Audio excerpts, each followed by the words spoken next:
When Restore began, we were a denominational church. Now, you can probably tell from the tense of those words that we are no longer a denominational church. And it's important to know that this was not by our choice. We were actually kicked out of a denomination. So I want to tell you the whole story.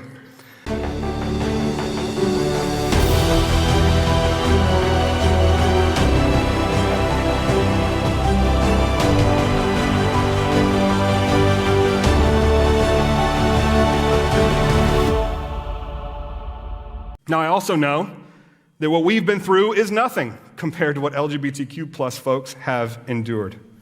The queer community has been called abominations, disowned by their families, condemned to hell, and even tortured and abused through conversion therapy, all at the hands of Christians.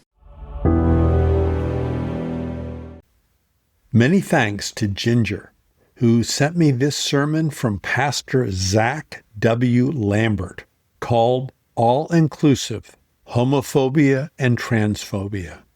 It contains so much material that I have divided the sermon into 4 parts and called Part 1, Kicked Out and Called an Abomination.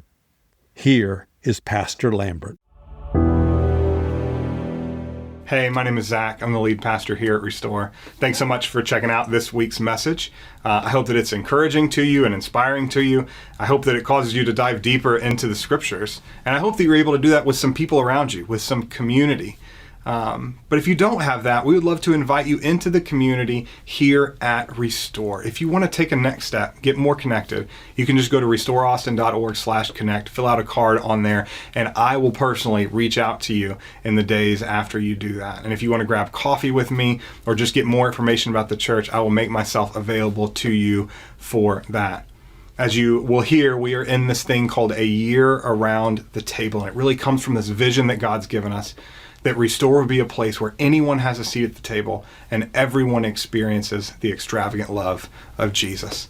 So A, I hope that you experience the extravagant love of Jesus as you check this message out. And B, if you don't have a table to sit at, we want to invite you to Jesus' table here at Restore. Did y'all know that Restore, our church, started out in a denomination? Oh, I'm going to take those blank stares as no. I'm not going to say which denomination in this setting, although it's certainly not a secret, and I'd be happy to tell you if you'd like to know, but when Restore began, we were a denominational church. Now, you can probably tell from the tense of those words that we are no longer a denominational church. And it's important to know that this was not by our choice. We were actually kicked out of a denomination. So I want to tell you the whole story. So when I was in seminary, I took a church planting class, kind of interested in starting a church and what that might mean. And there was a denomination that the district supervisor, who ran all of Texas and Oklahoma, would go to the church planting class and recruit potential church planters because they really wanted to start new churches all over Texas and Oklahoma. So I met this guy and talked through everything with him, told him about Restore, told him what we felt like God had called us to do. We talked about a couple of kind of hot button topics, so to speak, which is that we were going to have women in every area of leadership. We were going to be fully inclusive of LGBTQ people and that type of stuff. And he was like, well, you'll be the only church in the district that does that, but I guess there's nothing in our policies about not doing that, so it's fine. And so I was like, great.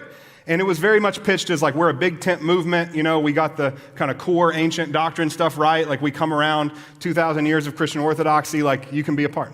It's great. So we decided to jump in with them. We jumped in with a bunch of other church networks, and individual churches sponsor us and all that kind of stuff. It's just like getting a nonprofit or a business off the ground. You have people that seed into it, and then you launch, and then we became financially independent about year 3, which is kind of the goal. But on our first year, we did something called Barbecue. I want you to raise your hand if you've ever been to Barbecue at Restore. Yeah, Barbecue is the best. So Barbecue is baptisms and barbecue shoved together. And so out on the lawn, we do baptisms, and we bring Rudy's Barbecue in for everyone and just have this huge party. It is so much fun. At our very first Barbecue, we baptized 8 or 10 people, I can't remember, and one of them is this incredible story of this woman named Shauna.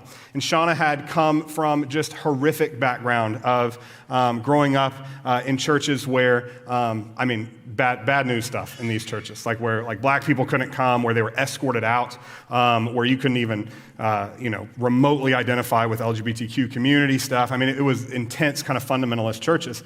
And so she grew up, for a number of other reasons too, hating God. And so when we met, she was still very anti when we met. I remember we went to coffee at radio, and she was like, I don't believe any of this. You need to know that, number one. And I was like, great, cool, awesome. But we became really good friends. She's actually one of my very best friends to this day. And soon after, those conversations led into her saying, I think I want to follow Jesus.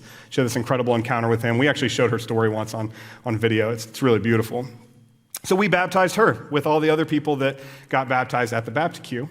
And now, here's something I didn't mention about Shauna. Shauna's a lesbian.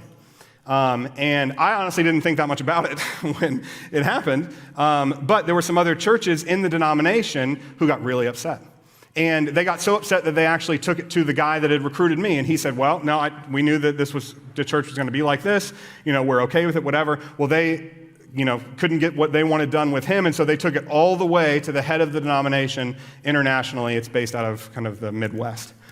And they opened this huge investigation. Over a period of years, we went through an investigation. Our leadership team, me specifically, had to give testimony a number of times, all of these different things. It basically came down to the fact that, well, there was nothing in the bylaws of the district against this. And so the denomination basically ordered the district to rewrite their bylaws so that there was something against it. And then they came to us and said, you have to sign these bylaws. And we said, absolutely not. And they said, well, then you're out. And so they kicked us out. This was March of 2019 when we were officially kicked out. But it wasn't just that. The denomination actually stripped me of my ordination. I had to mail my ministry license back. I wanted to shred it and mail it back. Amy said I couldn't do that. My wife, she said I wasn't allowed to do that.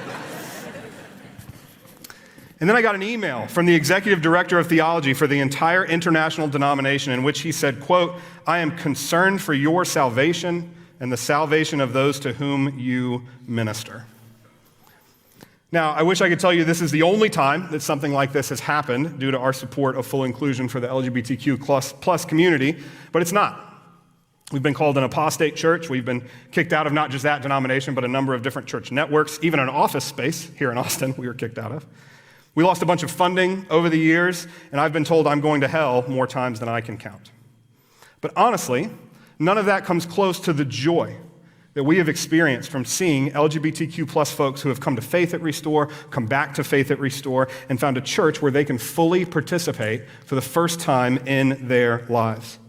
The conversations and messages and hugs and tears I've been able to share with people from the queer community make all of the hate totally worth it. Now, I also know that what we've been through is nothing compared to what LGBTQ plus folks have endured.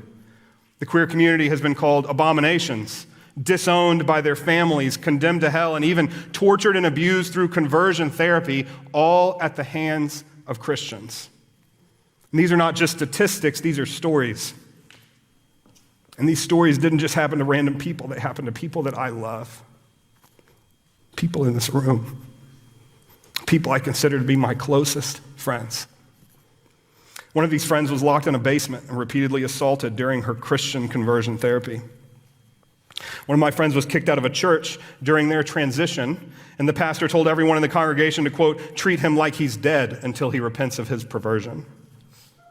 Another one of my friends came out to her parents, and the first words out of her dad's mouth were, you've ruined our family and brought the wrath of God upon us. But do you know what I find most incredible about these folks? Is that somehow, through it all, they have not given up on Jesus. The faith of LGBTQ plus Christians astounds and inspires me. Just last year, I met a gay man who's been pastoring for over 25 years. He grew up in fundamentalist churches. He was actually a student at Bob Jones University, which is one of the most prominent Christian colleges in America. He was there at the time when Bob Jones's president marched in Washington, D.C. to oppose civil rights being given to LGBTQ people, and said in his speech in front of the White House, quote, I guarantee it would solve the problem post-haste if homosexuals were stoned. This gay pastor has experienced more hate than I can imagine and yet still follows Jesus with everything he has, including dedicating his whole professional life to the church. And when I asked, how do you keep going? How do you faithfully persevere through all of this junk?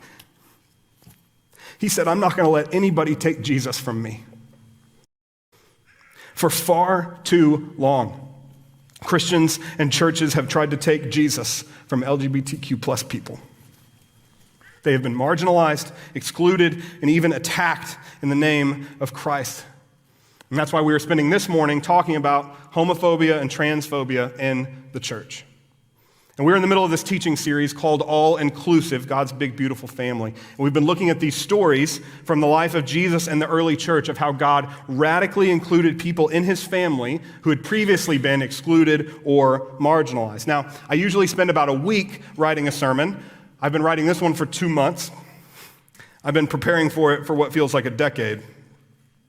I spent more time on it than any other sermon I've ever preached. It's not even close. Because you see, I come from churches where queer people were called evil and abominations and every slur you can imagine. I've ignorantly participated in marginalization and exclusion of LGBTQ plus folks, and for that I am deeply, deeply sorry. But about 10 years ago, things started to shift.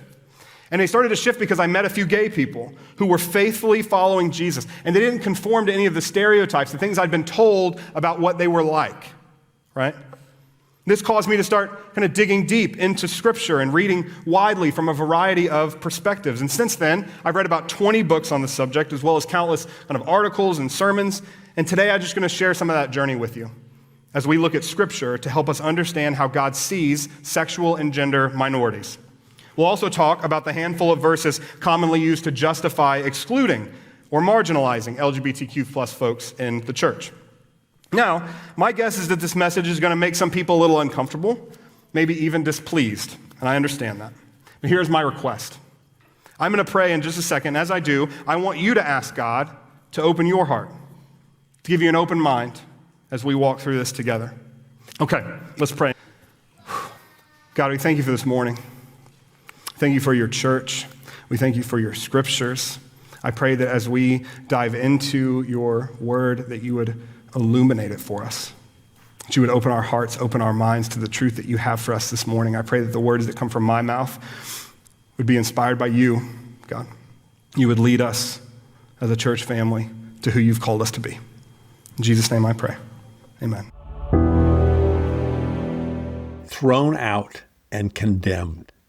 This may be the story of Austin Redeemer Church, but it is also the story of many LGBTQIA+ individuals who likewise have been told that they must deny who they are, who God created them to be, or who God has called them to be. There was so much in Pastor Lambert's words, but this paragraph has really stuck with me. One of my friends came out to her parents, and the first words out of her dad's mouth were, "You've ruined our family and brought the wrath of God upon us." But do you know what I find most incredible about these folks? Is that somehow, through it all, they have not given up on Jesus. The faith of LGBTQ plus Christians astounds and inspires me. Thank you, Pastor Lambert, for your tenacity, your insights, and your wisdom. The next in this 4-part series from Pastor Lambert, Part 2, Trans, Cisgender, or Intersex. Join us next time. This is Elton Sherwin. Stay safe, and God bless.